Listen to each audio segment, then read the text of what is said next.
Prezadas e prezados, nesse quarto encontro em formato videoaula, vamos dar continuidade ao ensino remoto emergencial e continuar ministrando o conteúdo teórico prático relativo à ecologia aplicada à veterinária. Nessa aula, vamos tratar de ecossistemas e os fluxos bioenergéticos que nele ocorrem, para entender o motivo pelo qual são estabelecidas relações em ecossistemas. Vamos iniciar com algo mais prosaico, mais trivial, mais básico, como o conceito de ecossistema, até chegar às leis da termodinâmica como referência para explicar os fluxos bioenergéticos. Explicar, do ponto de vista teórico, a obrigatoriedade de estabelecer relações tróficas que ocorrem em determinado ecossistema. Na videoaula anterior, na terceira videoaula, nós trabalhamos um pouco a noção de que para entender as relações estabelecidas em determinado ecossistema, determinado ambiente, precisamos entender também a relação que o ser humano estabelece com a natureza em determinados momentos históricos. É preciso conhecer os organismos, a estrutura e função, e conhecer também os ambientes geofísico-químicos para verificar a adequação ou adaptação dos animais ao ambiente. Também vimos os níveis de organização biológico de interesse da ecologia. Vimos a noção de população, por exemplo, aqui Cogliomia omnivolax, e aqui população de cães. Também vimos o conceito de comunidade, que quando as populações estão em interações. Vimos a noção de nicho ecológico como sendo o nicho trófico, não é? Veja aqui no caso, a larva da Cogliomia é biontófaga. Não é? E também vimos a noção de habitat, não é? Aqui aonde se espera encontrar determinado bionte. Não é? Então a larva da Cogliomia não encontramos no sistema digestivo. Também não no sistema vascular. E sim vamos encontrar no tecido cutâneo e subcutâneo do hospedeiro. Né? Então, a relação entre os seres vivos, privilegiando para entender a teia alimentar no ciclo epidemiológico das enfermidades como sendo uma relação trófica. Bem, o conceito de ecossistema, comunidade biótica mais elementos abióticos que em determinada área trocam em relações constantes energia e minerais. Então vejam que pela primeira vez surgiram essas duas categorias, energia e mineral, que nós vamos trabalhar um pouco mais adiante. Então os ecossistemas podem ser concebidos e estudados em vários tamanhos. Pode ser um gatil, pode ser um canil, pode ser um hospital de clínicas veterinárias, pode ser um aras, pode ser uma granja de suínos, de aves, ou pode ser uma cidade, pode ser um estado, ou pode ser um país. O recorte que nós fazemos é um recorte sempre proposital para entender o que acontece em determinado ambiente. Bom, como estudamos no ecossistema as relações que ocorrem, nós precisamos entender quem participa, como é estruturada um ecossistema. Né? Então, a classificação ou a organização estrutural de um ecossistema. Que vocês recordam do ensino médio, as substâncias ou componentes abióticos, que são as substâncias inorgânicas, são os minerais presentes no solo, e também os componentes bióticos do ecossistema, ou seja, que tem vida. Então podemos entender os elementos ou componentes abióticos, vejam no caso aqui, não é? Vocês vão estudar isso em nutrição, não é?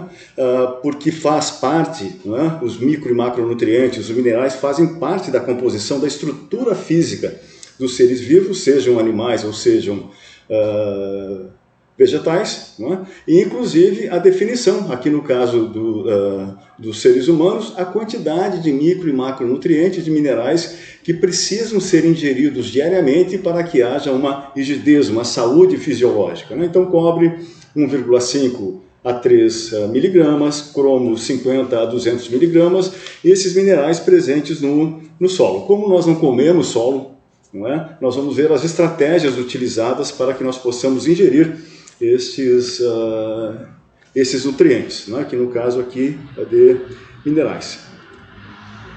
E os componentes bióticos, nós podemos estudar os componentes bióticos, não é? Iniciando sempre pelos produtores, como sendo uma fazenda. Não é? Aqui é o caso de uma fazenda que nós visitamos alguns semestres atrás com a turma da Ecologia Aplicada, aqui em Charqueada. Não? Então aqui nós temos os produtores. Não aparece apenas pasto, mas há uma diversidade muito grande de gêneros e espécies vegetais. Pode ter azevém, ervilhaca, desmodium, aveia, pensacola, tifton, etc. Né? Então, inclusive, aqui podemos ver esse tom mais esverdeado e aqui mais acidentado, é que essa área que foi recentemente pastada e agora está brotando. Né? Então, a estrutura do ecossistema, do ponto de vista dos elementos bióticos, inicia com os produtores. E veja que os produtores são autotróficos. Né? Eles se autoalimentam, né? Eles produzem o próprio alimento. Depois, a classificação, não é, dos macroconsumidores, aqueles que nós conseguimos enxergar. Aqui no caso nós temos os ovinos, nós temos também os equinos, nós temos os seres humanos, e bom, não é? Também não estamos vendo, mas certamente está presente, toda a vermes, piolho, pulgas, não é? Todos esses seres vivos, não é? Que são heterótrofos, ou seja, eles não produzem a própria energia. Né? Eles precisam ingerir outros organismos, sejam vivos ou matéria orgânica em decomposição, para poder obter energia. Não esqueçam, energia, os minerais e a parte energética. E também o terceiro componente biótico de um ecossistema são os denominados decompositores ou microconsumidores. E aqui nós temos exemplos, né? São bactérias, são fungos. Os decompositores são os denominados sapróvoros ou necrófagos, que se alimentam de matéria morta. E também tem os biófagos ou biontófagos, que se alimentam de matéria orgânica de seres ainda com vida. Né? Então temos decompositores aqui, os bolores e leveduras, aqui no caso Saccharomyces. Temos bactéria Proteus vulgaris e Escherichia coli, que são sapróvoros, são necrófagos, mas também podem ser biontófagos. Né? Em seres ainda vivos, eles produzem enfermidade, tanto Proteus vulgaris, Escherichia coli. Aqui temos um protozoário, né? Que são os microconsumidores, também biontófagos, aqui o Toxoplasma, Staphylococcus epidermidis, Salmonella typhi e mesmo Sporotrix schenck, que é um fungo que produz dermatomicose. Né? E vejam que os decompositores, assim como os macroconsumidores, também são heterótrofos. Né? Eles decompõem os componentes do protoplasma morto, absorvem alguns produtos da decomposição e liberam no ambiente substâncias mais simples que são reutilizáveis pelos produtores. Água, gás carbônico, amônia, nitrogênio, né? E liberam calor também.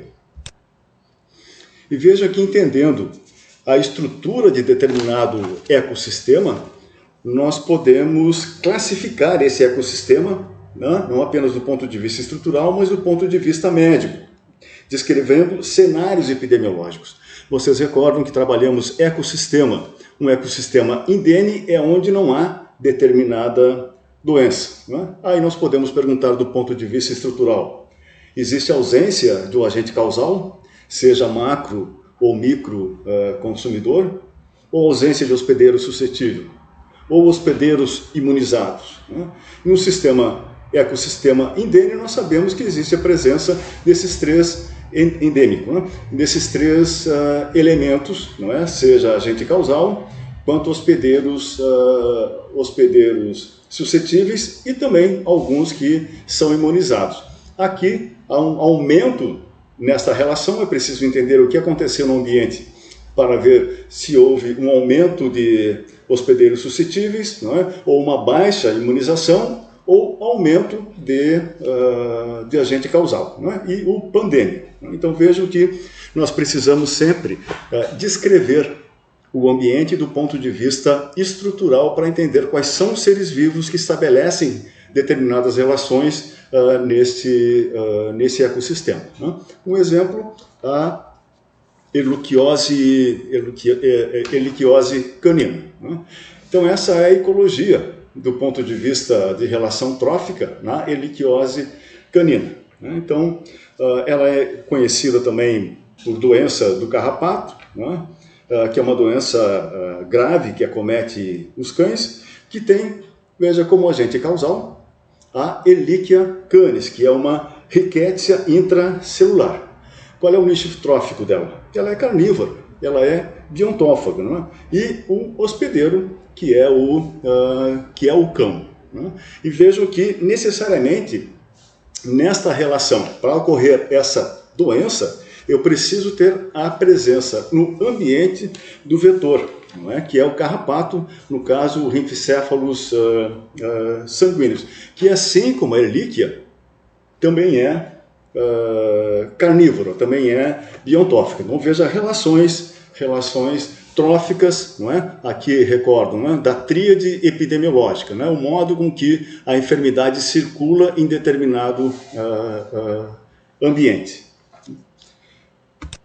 Bom, os sinais clínicos variam de acordo com a fase da doença, não é? Da condição da imunidade do hospedeiro, não é? Da espécie de Ehrlichia ou mesmo do tipo de cepa. Não é? Então aqui nós vemos na fase aguda, que é onde ocorre a multiplicação dessas riquécias, não é? Esses sinais tem comum a muitas enfermidades, tem febre, anorexia, perda de peso e, obrigatoriamente, a presença de carrapatos. Né? E aqui os sinais tem petequias, que são esses pontos avermelhados na pele. Também ocorre epistaxe, que é quando o sangue esvai pelo nariz, hematúria, que é quando existe a presença de sangue na urina, além de, comum também a outras infecções, o aumento dos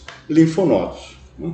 Também, muitas vezes, ocorre uma fase subclínica, quando o animal infecta, mas o seu sistema imune consegue eliminar os micro-organismos. E aqui, numa fase crônica, quando as alterações clínicas se desenvolvem devido à reação do sistema imune contra o micro-organismo. Né? Então, as mucosas, aqui dá para perceber, bastante pálidas devido a uma anemia intensa. Né? Também pode ocorrer o sangramento nasal ou mesmo diarreia escura, não é, que deve denotar a presença de sangue. E a pergunta é, mas por que, se falamos tanto em relações, essas relações tróficas, por que as relações tróficas acontecem? Né? Então aqui iniciamos os elementos teóricos para tentar entender, explicar e entender o porquê das relações entre estes seres vivos. Em alguns princípios gerais, ou leis da ecologia, aqui entendido leis da ecologia como sendo um conjunto de regras com base em algum fenômeno que ocorre com regularidade e que é observável. Né? Então, em vários ambientes, não é? Sempre se tem esta regularidade no fenômeno, no caso das relações. Então, em um dado ecossistema, o número de indivíduos, se está falando tanto de população ou de comunidade, seja macrobiota, seja microbiota, sejam suínos, sejam aves, sejam bovinos, sejam seres humanos, carrapatos, bactérias, fungos, etc. E a taxa de vida depende de dois elementos. a taxa com que a energia, e aqui então retomamos no conceito de ecologia, né, ou melhor, de ecossistemas, a energia que flui através da parte biológica do sistema e da taxa com que os minerais circulam no sistema. Então vemos que a energia, se flui, ela é unidirecional, já os minerais, as substâncias inorgânicas, circulam em determinado ambiente. Então o fluxo unidirecional da energia é um fenômeno universal da natureza, né? E que são estudadas através das leis da termodinâmica. Né? Bom, a termodinâmica, a física clássica, né? A física das moléculas, né? Diferente da física quântica, que se ocupa da descrição de como os átomos são constituídos por prótons, nêutrons, elétrons e outras partículas subatômicas, né? Com dimensões de Angstrom. Já a termodinâmica se envolve com um mundo, chamado assim, macroscópico, né? Que envolveu um grande conjunto de átomos, né? Referindo-se a dimensões desde a ordem de metro, que é o que responde à nossa dimensão humana e à dimensão animal, até dimensões de nanômetros, né? Que, bom, corresponde aproximadamente à espessura da membrana citoplasmática, né?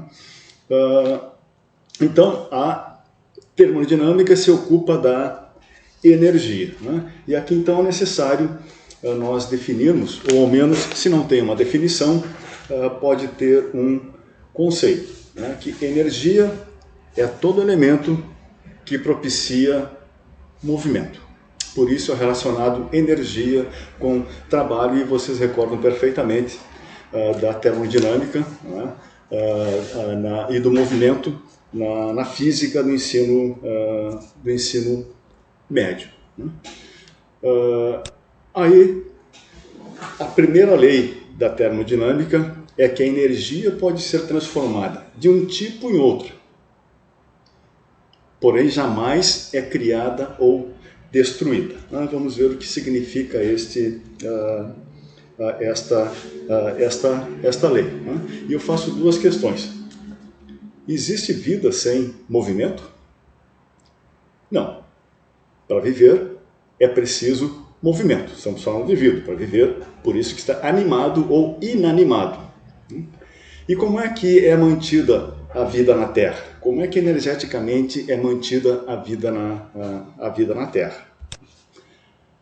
Sim, inicia, não é, pelo Sol, né? Então, o Sol propicia movimento, não é? A energia solar propicia movimento. Bom, então eu pergunto, não é? Este cão abaixo de Sol, 10 minutos, 15 minutos, 30 minutos, ele vai se abastecer de energia para transformar em movimento? Não, porque essa não é uma energia que esteja disponível para o seu movimento, né? A mesma coisa, sim, não é cidreira beach, né? Mas será que essas moças, não é, e moços no entorno estão se alimentando, estão absorvendo energia solar para transformar em movimento? Não, também isso não é possível. Existem apenas alguns seres nesse planeta que são capazes de transformar a explosão do hélio, né, que emite as ondas eletromagnéticas, os fótons, né, a luz, para transformar em energia, em outro tipo de energia. Veja que é transformar em outro tipo de energia. Não é? São seres clorofilados, não é? Que fazem a fotossíntese, que a energia solar mais minerais, que os dois são energias inanimadas, energia física é transformada em energia química, não é? O carboidrato, os açúcares, não é? Então, além dos açúcares, também transformada essa energia, transformada em lipídios e também em proteínas. Então, esta é a regra da vida. O Sol é transformado, a energia física do Sol é transformada em energia química pelos seres fotossintetizantes, não é? E essa energia química está na forma de hidratos de carbono e também de lipídios e proteínas. Então, existe vida sem movimento? Não. Não é? Existe... sem Sol existe vida? Não, também não. Não é? Então, vocês prestem atenção que a vida só se mantém na Terra porque entra energia extraterrestre todos os dias. Né? Então veja que a transformação, a energia se transforma de um tipo em outra, mas jamais é criada ou destruída. Né? Então a transformação da energia eletromagnética, né, dos raios solares, é transformada em energia química, os hidratos de carbono, proteína, lipídios, é transformado em energia química. Novamente, veja o ciclo de Krebs, que vocês já estão estudando. Né? Então, é transformado em uma forma de energia em alguma outra energia capaz de propiciar ao movimento. E veja aqui, o músculo, que é como nós produzimos o nosso movimento, funciona aproximando a origem e inserção muscular pela contração. A contração muscular ocorre com a saída de um impulso elétrico do cérebro, que é conduzido até o músculo através de um nervo. Então essa energia química é novamente transformada em energia física na forma de energia elétrica. E essa energia elétrica, contraindo o músculo, é que faz o movimento, transforma em energia mecânica. Tá? Então, por favor, observem que o arroz que está na mesa de vocês todos os dias não é arroz, é energia química. O bife, o pedaço de cadáver que está na mesa de vocês, também é energia química que nós necessitamos para viver. Né? Nós somos heterótrofos, assim como cães, bovinos, suínos, né? E etc. Nós funcionamos como uma pilha ou uma bateria que contém energia química e transforma essa energia química em energia elétrica, né? Que vai propiciar o movimento. Quando nós gastamos energia, no sentido de que transformamos essa energia em movimento, nós perdemos essa energia e nós precisamos nos abastecer novamente. Por isso almoçamos, fazemos um lanche à tarde, precisamos jantar, café da manhã, mas o lanche, o tempo inteiro nós estamos precisando repor essa energia química que foi transformada em movimento. Né? Então, por que é que nós domesticamos os animais e as plantas? Para ter energia disponível para poder viver, e vida é movimento. Então, já jantamos, já tomamos café da manhã, já almoçamos.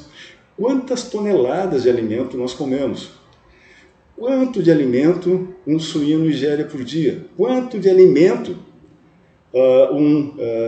um cão ingere por dia? Né? E a pergunta é o porquê que não, né, do ponto de vista simbólico, o porquê é que ainda não explodimos.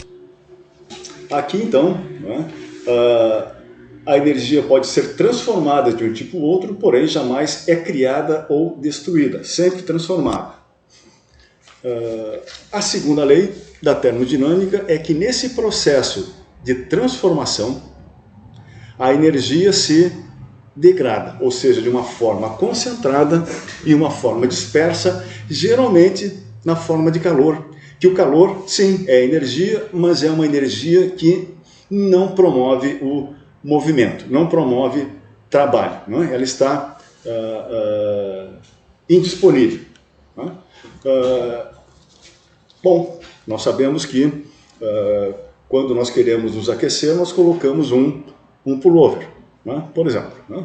É o pullover que nos aquece? Não, ele não transforma energia. Ele forma apenas uma barreira para que a energia na forma de calor que foi produzido, transformado pelo nosso movimento, impede, né, uma barreira física impede que saia do nosso corpo. Né? Então, bem, este fenômeno pode ser observado no aquecimento global, não é? Que transformamos a energia acumulada na gordura de dinossauro, que nós chamamos de petróleo, para movimentar uma quantidade enorme de máquinas. Movimento a transformação de energia química em energia calorífica, né? Que, bom, devido a tantas partículas no ar, esse calor fica retido e não consegue chegar ao espaço. Bom, então a lei do fluxo unidirecional da energia sempre precisa repor a energia, né? Diferente dos minerais, cálcio, fósforo, manganês, magnésio, que ele circula, né? Depois da biodegradação, ele volta para o solo, né? E os produtores novamente colocam esses minerais disponíveis para a estrutura dos outros seres vivos, né? E também novamente aqui uma pergunta, né? Uma vaca, um cão, uma ave ou nós mesmos somos compostos mais por matéria orgânica ou inorgânica? Sim, é certo que nós precisamos de matéria orgânica, porque a matéria orgânica aqui é entendida como sendo lipídios, proteína, carboidrato e que precisamos transformar em energia elétrica para que haja movimento, né? E inorgânica, né? Que são os minerais. Vejam que o corpo é constituído em 80% por minerais, né? Melhor, 70% só de água, né? E mais ossos, não é? E todos os outros macro e micronutrientes necessários para a nossa fisiologia, né? Então vejam que nós temos o conceito de que somos orgânicos, mas na verdade a nossa constituição é mais inorgânica, né? Então sempre lembrar, né, de que, bom, quando eu for biodegradado, né,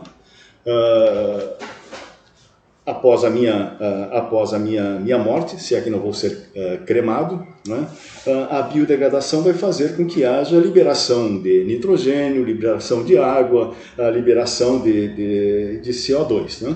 Eu lembro sempre de uma passagem da Bíblia, né, que chama a atenção de que do pó viestes, ao pó retornarás. Então, novamente, vou me reintegrar à natureza na forma de nitrogênio, CO2, água e outros minerais, né?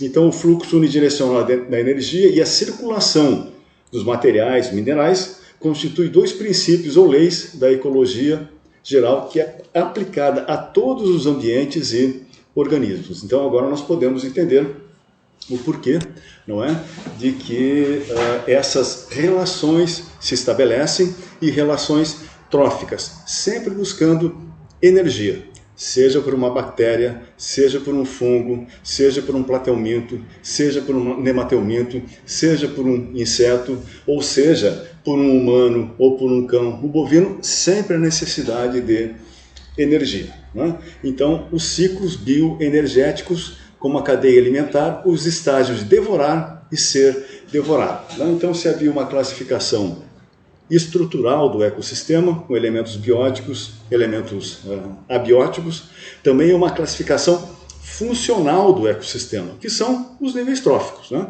Um modo com que a energia passa de um nível trófico para o outro, né? Pode ser prosaico falar sobre isso, mas não é? Produtores, consumidores primários, secundários, terciários, né?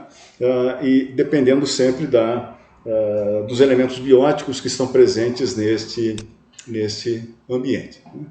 Então, aqui sim, não é? O Sol, a explosão do hélio, não é? Libera energia física, e essa energia física, nós e os outros animais não conseguimos sobreviver, transformar essa energia em energia necessária para o nosso movimento. Então, apenas alguns seres na Terra é que conseguem fazer isso, né?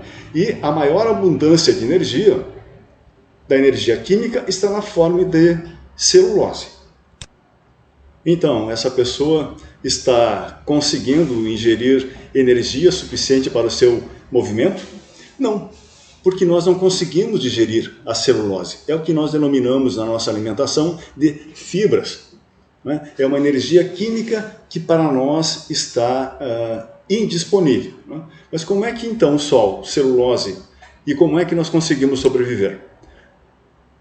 Então, existem alguns outros seres que conseguem transformar a celulose em energia química, outra energia química para a sua vida. E, na verdade, nem é o carneiro. Né? Nós sabemos que é o sistema digestivo, né? Ou digestório desse animal que contém micro-organismos que transformam essa energia em energia disponível para o seu movimento. Né? Bom, e veja, aqui já é outro nível trófico. Né? Veja que o borrego, né? Uma ovelha, ela nasce como carnívora. Ela nasce tomando leite, né? Por isso que é mamífera. Né? Então, sangue filtrado. Né? Então, ela não consegue sobreviver de celulose. Depois é que ela muda o nicho trófico. Assim como os parasitas. Né? Os parasitas, assim como os borregos e como nós, somos heterótrofos. Somos heterótrofos e não conseguimos sobreviver da energia física. Então nós precisamos da energia química, ou seja, nós nos alimentamos dessa energia química que nós chamamos de ovinos. Sim, não é?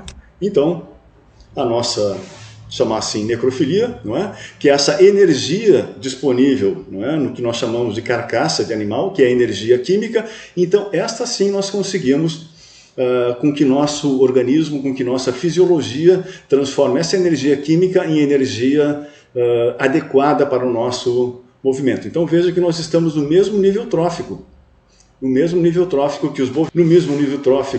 que os borregos, desculpe, não é? E que os vermes e parasitas. E a cadeia alimentar não para por aí. Não é? O oscilóstoma, não é? Também conhecemos, né, por bicho geográfico, né? Sim, ele habita o sistema digestivo do ser humano, se alimenta também, é carnívoro, biontófago, né? Assim como também as pulgas, aqui Pulex irritans, né, que é hematófago. Né? Então veja a complexidade de relações, todas elas que se estabelecem em função da trofia, em função da necessidade de alimentação. Sem figura como esta, vocês certamente já viram, não é? Sobre o fluxo unidirecional de energia e a circulação dos minerais. E chamando a atenção de que entre um nível trófico e outro, sempre se perde energia. Não é? Então aqui produtores, uma parte da energia passa para o consumidor primário, não é? Os herbívoros, mas sim, uma parte da energia necessário para o movimento, todo o movimento da linfa, não é? No corpo do vegetal, também se perde na forma de calor. Não é? Assim acontece também com C1, com C2, C3. Não é? E vejam que aqui os minerais, eles voltam aos produtores. Biodegradação voltam aos produtores. Né? Então sempre se perde energia entre um nível trófico e outro. Né? Daí então a regra de que a disponibilidade de energia. Quanto mais próximo o organismo estiver do início da cadeia alimentar, maior será a energia disponível. Em níveis tróficos, quanto mais distante do início da cadeia alimentar, a energia está mais concentrada, mas disponível em menor quantidade. Por isso, então, que vocês estudaram também as pirâmides. Aqui, no caso, a pirâmide ecológica, pirâmide de energia, né? Que figura as transferências, disponibilidade e diminuição da energia entre um nível trófico e outro. Né? Aqui, como regra geral, se tem que as plantas absorvem, quando absorvem, né? 1 milhão de quilocalorias por metro quadrado por dia. Né? A energia sob forma de luz transfere 10% desse total para os consumidores primários, que por sua vez transferem 10% para os consumidores secundários, que transferem 10% para os consumidores terciários, né? Então, na regra da ecologia, de que, bom, não subsiste mais do que 5 níveis tróficos, porque vai faltar energia. E aqui, né, um estudo também conduzido por Odum, atribuindo valores em calorias disponíveis na pirâmide alimentar, né? Então, por determinada área, né, recebe 6 bilhões e 300 milhões de quilocalorias. A alfafa, o produtor, consegue aproveitar apenas 14 milhões e 900 mil quilocalorias. Já o consumidor primário, que é o herbívoro, consegue reter apenas 1.190 quilocalorias. E nós, não é, aqui como sendo o terceiro nível trófico, não é, mas o consumidor secundário, apenas 8.300 quilocalorias. Não é? Então, claro que aqui é uma pirâmide invertida, mas ela é uma pirâmide ecológica, né, mostrando o fluxo unidirecional da energia. Né? Então veja que o aproveitamento da energia transformada pelos produtores, não é? Ela chega em muito menor quantidade para o consumo humano. E aqui temos a representação também, né, do nível trófico, né? Aqui no caso da produção animal, né? Suínos, aves, né? E gado leiteiro também, né? Consomem muita ração, né? Que é composta pelo concentrado energético, né? Aqui no caso o milho, e o concentrado proteico, que é o soja. Né? Então, no segundo nível trófico, sim, também há uma grande perda de energia em função do movimento, não é? necessário para a vida. Né? Tem alguns ecologistas que chamam a atenção, ecologistas no sentido de quem estuda ecologia, né? Chamam a atenção de que para cada 1.000 calorias que nós oferecemos para um suíno, nós conseguimos recuperar, não é, animais em situação de confinamento entre 200 e 250 quilocalorias. Né? Assim também as aves. Né? Então aqui no nível trófico nós temos uma disponibilidade bem menor de energia em função da perda de energia entre o nível trófico e outro. Veja que está disponível mais concentrada, não é? Mas em menor quantidade do que nesse outro nível trófico. Não é? Então aqui são pessoas que estão se alimentando de vegetais, não é? Com níveis de proteína e energia necessário para o movimento. Não é? É claro que evolutivamente nós sabemos que talvez a nossa viabilidade enquanto espécie tenha ocorrido em função de nós conseguirmos ingerir energia muito mais concentrada, ao contrário dos outros primatas, né, que continuam se alimentando principalmente de vegetais que precisam passar o dia inteiro fazendo a ingesta de vegetais para ter energia necessária para o seu movimento. Né? Alguns biólogos evolucionistas também chamam a atenção de que o cérebro humano é a parte do corpo humano que mais consome energia, né? E que para nós podermos manter a nossa capacidade de reflexão, não é? Ou a capacidade de estrutura celular, nós precisamos ter muito mais energia disponível. Né? Mas aqui gostaria de chamar a atenção, tendo em vista essa pirâmide de energia, né, da competição da alimentação animal com a alimentação humana. Veja, cereais para os animais, percentagem dos cereais que são produzidos e que são disponibilizados para os animais. Na África é 18%, já na América do Norte e Central é 65%. Nos Estados Unidos, 70% dos grãos está em função da produção animal. Né? Europa 60%, Suíça 75%. Então grande parte, né, quanto mais intensivista, o intensiva são as criações animais, não é? De fato se consegue criar muito mais energia concentrada, não é? Mas grande parte dessa produção vegetal está em função dos animais. Não é? E veja, calorias necessárias para obter 1 caloria de origem animal, aquilo que nós conseguimos colher, não é? Quando nos alimentamos. Não é? Para carne de gado, não é? Precisa de 11 calorias para cada caloria disponível. Carneiro, a mesma coisa. Né? Então, essas duas categorias aqui, elas são basicamente herbívoros, né? Não comem concentrado. Né? Para leite, 8 calorias para cada caloria que nós conseguimos recuperar. Né? Porco, 4, aves 4, menos 4, ou seja, 25%. Né?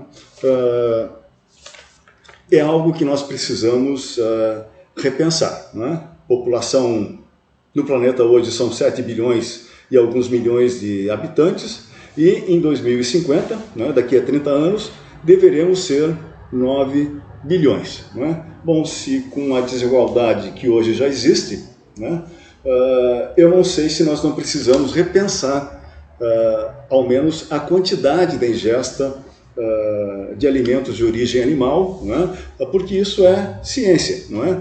Quanto mais distante estiver os animais ou seres do início da cadeia alimentar, menor a disponibilidade de alimentos. Não é? Então serve como reflexão. Não é?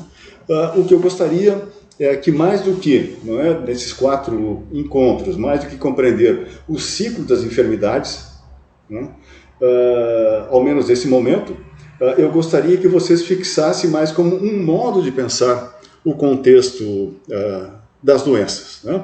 As relações necessárias relacionadas ao fluxo bioenergético para que ocorram as doenças. Né? Então, a tríade epidemiológica. Obrigado.